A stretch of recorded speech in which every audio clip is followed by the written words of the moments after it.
జాబితాని విడుదల చేసింది వైసీపీ. ప్రకాశం జిల్లాలో 2 ఇన్ఛార్జీలని నియమించినట్టు తెలుస్తోంది. పర్చూరు ఇన్ఛార్జిగా ఎడం బాలాజీ, కందుకూరు ఇన్ఛార్జిగా కటారి అరవింద యాదవ్ ని నియమించినట్టు తెలుస్తోంది. 7వ లిస్ట్ ని రిలీజ్ చేసింది వైసీపీ.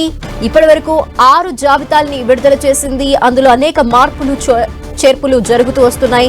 ఈ నేపథ్యంలో 7వ జాబితాని విడుదల చేసింది వైసీపీ ప్రభుత్వం. ప్రకాశం జిల్లాలో 2 ఇన్ఛార్జీలని నియమిస్తున్నట్టు తెలుస్తోంది. పరుచూరు ఇన్ఛార్జిగా ఎడం బాలాజీని నియమించింది. ఇక కందుకూరు ఇన్ఛార్జిగా కటారి అరవింద యాదవ్ ని నియమిస్తోంది వైసీపీ.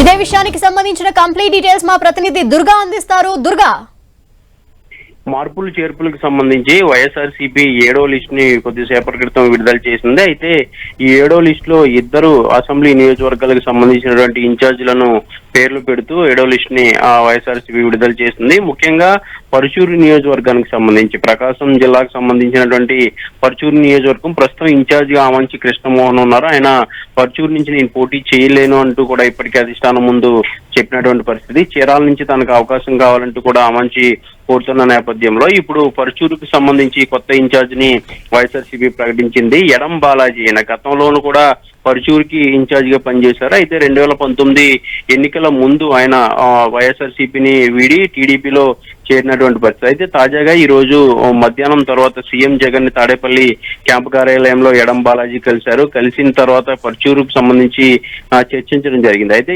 ఈ నేపథ్యంలోనే పరుచూరుకు ఇన్ఛార్జ్ గా ఎడం బాలాజీని నియమిస్తూ సీఎం జగన్ నిర్ణయం తీసుకున్నారు. ఇక మరొక నియోజకవర్గం అయితే ప్రధానంగా కందుకూరు. చాలా రోజుల నుంచి ఈ కందుకూరు నియోజకవర్గానికి సంబంధించి కూడా మార్పులు చేర్పులు ఉంటాయంటూ కూడా ప్రచారం జరిగింది. ఇందులో భాగంగానే ప్రస్తుతం అక్కడ ఉన్నటువంటి సిట్టింగ్ ఎమ్మెల్యే మహిదర్ రెడ్డిని తప్పించి కటారి అరవింద యాదవ్ కు ఈసారి అవకాశం ఇవ్వబోతున్నారు. ఇన్ఛార్జ్ గా కందుకూరుకు కటారి అరవింద యాదవ్ ని నియమిస్తూ సీఎం జగన్ నిర్ణయం తీసుకున్నారు. అయితే 7వ లిస్టుకు సంబంధించి 2 పేర్లు కూడా ప్రకటిస్తూ కొద్దిసేపటి క్రితమే వైఎస్ఆర్సీపీ అధికారికంగా ప్రకటన విడుదల చేసింది.